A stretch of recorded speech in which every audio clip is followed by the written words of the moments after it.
এই দেখো ভোর 3:20, ঠিক আছে, এখনও জেগে আছে। আমার মা নিয়ে বসে আছে, মায়ের চোখে ঘুম নেই, তার মা তো ঘুমিয়ে কাত।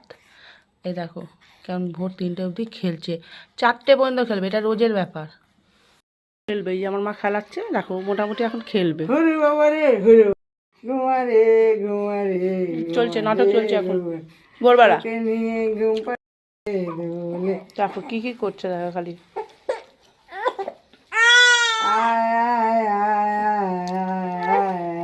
নিয়ে ঘুরছি। ও মাম্মা, ওহো, ওই যে আমি একটু কোলে নিয়ে ঘুরে নিই, ভোর 3টের সময় ওই করি। ঠিক আছে, চুপ হয়ে গেল, বাইরে ঘুরবে এখন। এই শোনো মা, ডিমি, ও কই